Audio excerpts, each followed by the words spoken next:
Vamos conjecturar aqui que essa pessoa, essa criatura, ouviu a mensagem e compreendeu. A semente, ela o quê? Ela cai aonde? Ela cai já direto em terra boa? O verso 20 diz assim: a semente plantada em terreno pedregoso é semelhante à pessoa que ouve a mensagem e logo aceita com alegria, mas não possui raiz em si mesma. Portanto, permanece pouco tempo.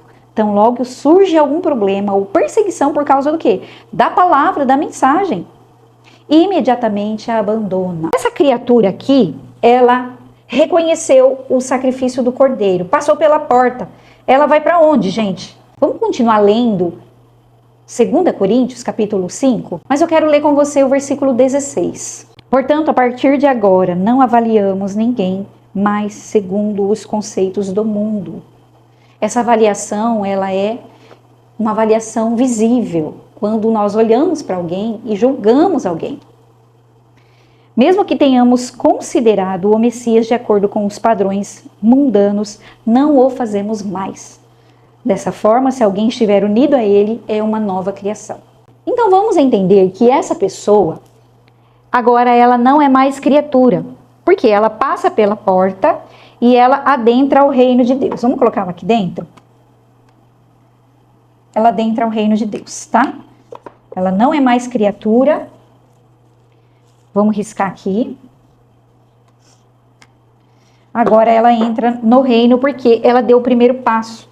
Lembrando que ela tem uma semente aqui. A semente foi lançada em terreno pedregoso ou rochoso na versão original. Essa rocha fala da dureza do coração do homem. Amém? Para isso, precisa passar pelo processo. Qual é o processo? O átrio, gente, ele fala de sacrifício.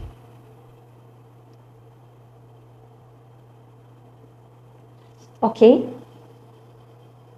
Esse sacrifício, ele envolve a morte da ovelhinha. Essa ovelha aqui, que agora ela não é mais criatura, agora ela é ovelha. Essa ovelha aqui, ela precisa morrer. Morrer para quê? Morrer para a carne. Lembra que aqui ela era governada pela alma? Morrer para a carne, morrer para os desejos, morrer para as vontades. Coloca aí, ó.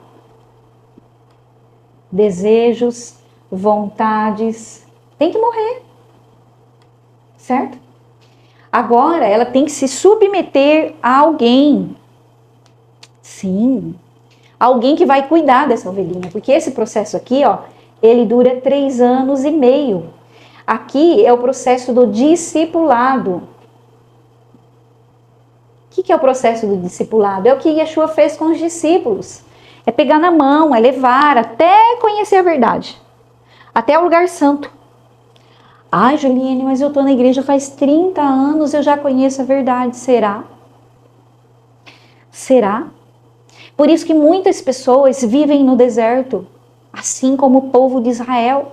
Israel ficou 40 anos no deserto porque não entendeu o processo de discipulado. Não compreendeu. Esse processo aqui, ele é cíclico, aonde essa ovelhinha fica sendo cuidada, ela fica sendo direcionada para o próximo nível. Esse primeiro nível aqui é, então, o terreno rochoso, é a rocha, o coração duro. Tá? Anota aí, coração duro, para você saber. Essa pessoa já entrou no reino de Deus. É claro, gente, que não entendeu, fica aqui, ó. É o que eu falei para vocês, 30, 40, 50 anos rodando aqui, ó. Esse é o deserto, né? Deserto das pessoas. As pessoas que não entenderam. O coração ainda fica duro, não há mudança de vida, não há transformação. Essa semente, ela vai produzir, ela vai germinar, ela vai dar frutos? Não, ela precisa ser limpa. Essa árvore aqui, ó, precisa ser limpa para poder dar frutos. Quando a pessoa não entende, 50 anos na igreja, não entendeu, não permitiu ser limpo, não dá fruto, o que o pai faz? Corta. Corta. já chama para glória, né? Chama porque não entendeu. E aí perde a vida, a gente fica tentando descobrir o porquê, né? Muitos morrem por causa disso aqui. O povo do deserto morreu. Apenas 2 entrou na terra de Canaã. Josué e Caleb. Então, gente, é muito sério isso. É muito sério isso. Essas pessoas, elas também são chamadas de crianças. 1 Coríntios capítulo 3 diz assim: quanto a mim, irmãos, não lhes pude falar como pessoas espirituais, mas como mundanas. Por que mundanas? Porque não venceu a carne. Não houve morte nem sacrifício ainda. Por isso que Paulo diz assim: mas como a bebês, no que tange a experiência com o Messias, eu lhes dei leite, não comida sólida. Essas pessoas, essas crianças, elas não podem comer comida sólida nesse período. Não adianta. Precisa aprender o beabá, aprender o processo, como funciona, que tem que tirar, que tem que limpar a ovelhinha, que tem que morrer. É tudo isso, gente. Não adianta querer pegar essa pessoa aqui, ó, e colocar lá no púlpito para fazer a obra. Não, são bebês. Precisam estudar a palavra, precisam compreender a linguagem celestial, sair da terra, sabe? Essa igreja de Corinto aqui que Paulo está dizendo, dava muito trabalho para ele. Eles tinham esse tipo de comportamento mundano, padrões mundanos, olha aqui. Inveja, divisão. Eles falavam, eu sou de Apolo, eu sou de Saulo. Gente, pensa num trabalho que esse povo deu para Paulo, entende? Por quê? Porque eram o quê? Eram os bebês espirituais, as crianças não conseguem digerir a informação, tá? Vamos para o próximo nível? O nível é conhecer a verdade. Juliane, eu tô 50 anos na igreja e não conheço a verdade ainda. Muitos não. Muitos não conhecem a verdade. Vamos ver que tipo de terra é essa pessoa? Essas pessoas, elas são consideradas, a partir do verso 22, diz assim: quanto ao que foi semeado entre os espinhos, este é quem ouve a mensagem. Mas a preocupação desta vida e o fascínio enganoso das riquezas o sufocam, tornando-o infrutífero. Então, essa terra aqui chama espinhos. Espinhos. Olha só. Esse nível aqui, ele é um nível um pouquinho hard. Por quê? Porque para entrar no lugar santo, tem 5 colunas aqui, ó, no tabernáculo. Essas 5 colunas falam dos 5 níveis da alma. A nossa alma, ela é eu gosto de representar ela como um copinho. Então vamos imaginar que esse é você, é sua alma. Aqui a alma, aqui, ó. E ela tem um copinho. Esse copinho tem 5 níveis. 5. Como eu encho esse copinho? Esse copo é cheio através do conhecimento. O conhecimento vai encher esse copo. Então, esses 5 níveis, eu não vou explicar aqui no vídeo, vou deixar na descrição desse vídeo. Esses 5 níveis depende da pessoa em querer buscar a verdade. Olha só, a verdade é encontrada nos 5 níveis da alma. Por quê? É uma terra de espinhos. E olha só, olha o que sufoca a semente na terra de espinhos. As riquezas da vida. Meu Deus! Então aqui, para eu descobrir os 5 níveis da alma, ou a verdade, eu preciso caminhar em renúncia. Preciso renunciar. Essas pessoas, diferente daqui que é uma criança, elas são imaturas. A imaturidade é diferente de uma criança, que já é um jovem, vai? Vamos colocar aqui, é um jovem, tá? É um jovem imaturo. Ainda tá perdido com as coisas da vida, tá iludido. Ai, eu quero comprar isso, eu quero pegar aquilo, eu quero... Sabe, as ganâncias da vida que estão relacionadas aos níveis da sua alma? Então, se você não vence isso aqui, esses 5 níveis da alma, você não encontra a verdade. Por quê? Porque nós estamos falando de plantação e frutificação. E a semente que é plantada em espinhos, ela o quê? Ela fica preocupada com a vida e os fascínios enganosos da riqueza. E o que acontece? Se torna infrutífero. Ou seja, aprendeu tudo que tinha que aprender. Quando começa aqui a ainda viver em ofertas, lembra do processo? As ofertas estão aqui, tempos, estações. Chega nesse tempo, fica iludido com as riquezas desse mundo e sufoca as sementes. E o terceiro e último nível do reino de Deus, já estamos terminando, é chegar à vida. Que vida é essa, gente? Vamos ver que semente é essa? Versículo 23 diz assim: entretanto, o que foi semeado em boa terra é quem ouve a mensagem, e ao entender, essa pessoa certamente frutificará 100, 60 ou 30 vezes mais a quantidade semeada. Essa pessoa, ela é considerada a boa terra. Ai, que lindo, gente. É a boa terra. A boa terra está relacionada à vida, e a vida em abundância. Essa pessoa, ela chega ao nível do Mashiach. Essa pessoa, ela não está preocupada com as coisas desse mundo. Ela está preocupada com as coisas eternas, porque ela encontrou a vida. Ela frutifica 30, 60 e 100 vezes mais. Então, essa pessoa nunca será cortada conforme João capítulo 15, verso 1. Não, ela sempre será podada. Sim, aqui a poda ainda continua, para que ela dê frutos ainda mais, ainda mais. Essa árvore aqui, porque nós somos considerados árvores, essa árvore, ela sempre vai ser podada, ainda vai ter, vai passar por provação, ainda vai passar por provação, ainda vai passar por tribulação, sim, porque é isso que faz com que ela seja podada para dar mais frutos, tá?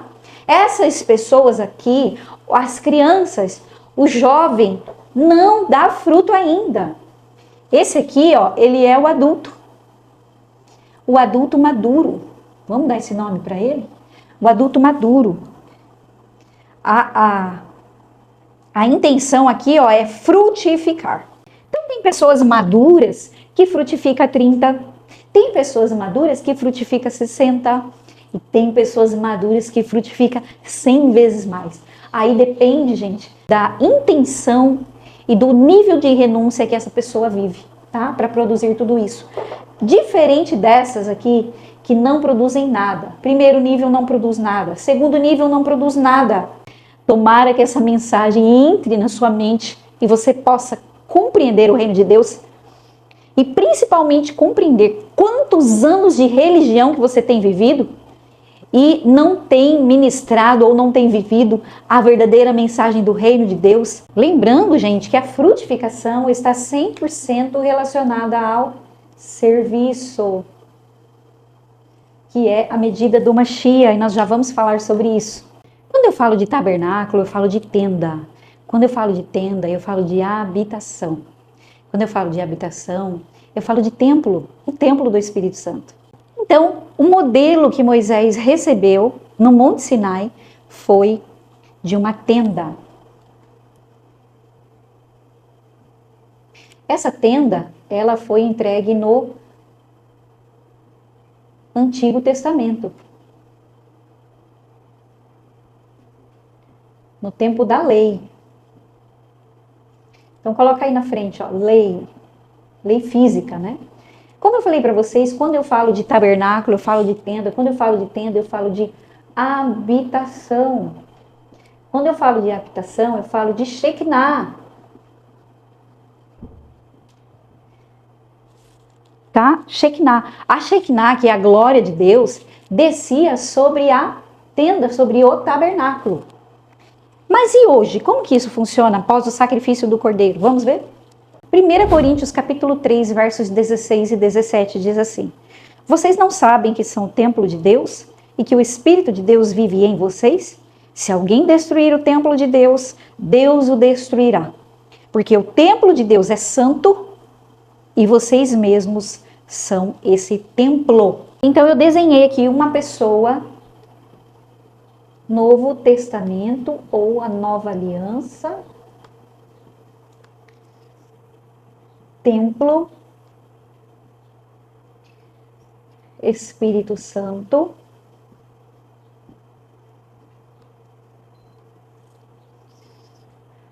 habitação.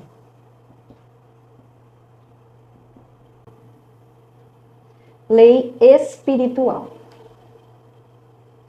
A lei não foi abolida, gente. A lei foi cumprida por Yeshua num sentido de demonstração de que se ele consegue, nós também conseguimos. Por que você fala assim? Porque ele é o primogênito, ele não é mais o único. Ele foi único na eternidade. Na terra, ele sai de unigênito e vem para primogênito. O que um primogênito faz? Ele abre o ventre da mãe. Ele é primeiro em tudo, ele recebe a bênção sacerdotal, ele recebe a herança espiritual, tudo. Então, como primogênito, ele abre o caminho para nós. O caminho do tabernáculo que eu acabei de mostrar para vocês. Esse templo agora aqui, nós como pessoas, o nosso corpo ele se torna um templo, foi tão distorcido na cabeça dos fariseus que eles não conseguiam compreender que quando Yeshua menciona que ele ia destruir esse templo e reconstruir em 3 dias, os fariseus estavam achando que ele estava falando das sinagogas judaicas, né? Mas ele não estava falando das sinagogas, ele estava falando do templo físico aqui, do templo como pessoa, não como templo físico. Então, ele é uma medida, vou colocar uma régua aqui. Essa medida, ela está em Efésios capítulo 4, versículo 13, ela se chama medida de maturidade. É mais bonito? Não, é maduro. É melhor? Não, é maduro. É maduro, maturidade. Não é mais bonito, não é melhor. Nada disso, gente. É nível de maturidade, tá? Essa medida, ela é o número 7, ok? O número 7 está em Salmo 119, do 49 ao 56. É representado pela letra Zain. Essa é a letra 7. Ela fala de perfeição, de plenitude, de completude, de medida. Então, o número 7, que é a representação da maturidade de Yeshua, ele é a medida que nós devemos galgar, crescer no reino de Deus. Não precisa passar além disso. Não precisa. É só ter 7. Apaguei esse lado aqui para desenhar uma escada para vocês. Uma escada de 7 degraus. Essa escada é uma progressão no reino de Deus. Não é uma regressão. Não. O reino de Deus, nada no reino de Deus é da esquerda, nada no reino de Deus é para descer. Nada. Tudo no reino de Deus nós subimos, nós galgamos, nós progredimos. E a escada no reino de Deus é uma progressão de 7 degraus, que é a medida de maturidade. Onde no primeiro degrau, nós primeiro precisamos reconhecer e aprender. O aprendizado está aqui, ó, no primeiro degrau. Nós precisamos ter humildade para isso. O segundo degrau, ele fala de fé, de confiança. Se eu não tiver a fé ativada, por que eu vou subir mais degraus? Olha só. O terceiro degrau, ele fala de conhecimento, de compreensão daquilo que eu estou conhecendo. O quarto degrau fala de prática, disciplina. O que adianta você conhecer se você não praticar?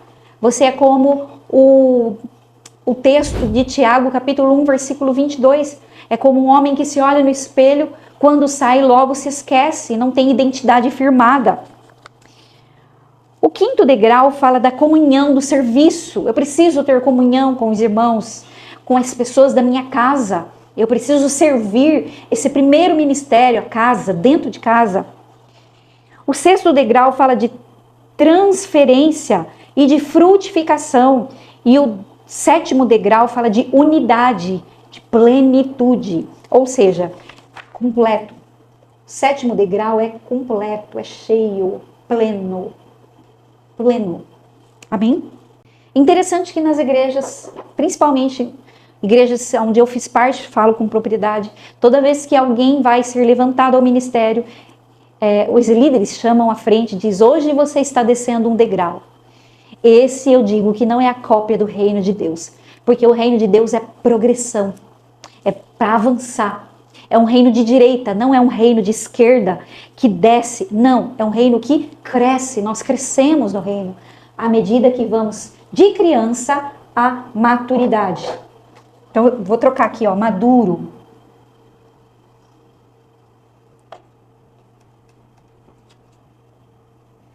Criança ou bebê, né? Essa é a medida que nós precisamos, a medida de Yeshua. Ele é o varão perfeito.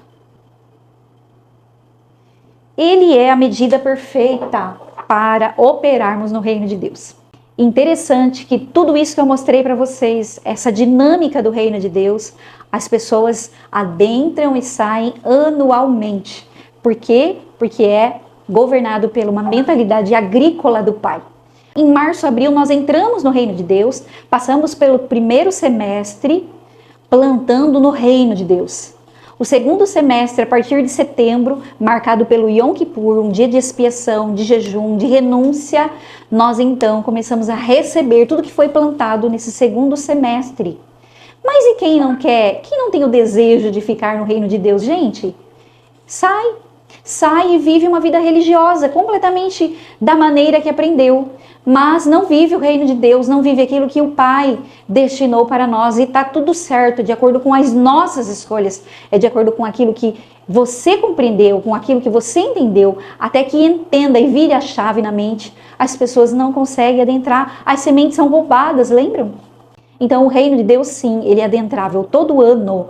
Todo ano a gente tem essa oportunidade. Qual é a referência disso? A referência é lá no Antigo Testamento, no tempo da lei, quando alguém era pego em pecado, por exemplo, o adultério. Quando alguém era pego em adultério, o que acontecia com essas pessoas? Elas morriam fisicamente. Morria, era tirado fora do reino. E agora elas morrem espiritualmente. Quer dizer, a pessoa peca, ou a pessoa erra, ou sai fora do discipulado, do processo de sacrifício, do átrio. Ah, não quero mais. Então ela morre espiritualmente. Amém? Eu declaro que nenhuma semente que eu lancei na sua terra será roubada. Eu declaro que ela encontrará um lugar para morrer dentro de você. Eu declaro que ela germinará, que ela crescerá e dará frutos em nome de Yeshua. Um beijo, shalom, shalom.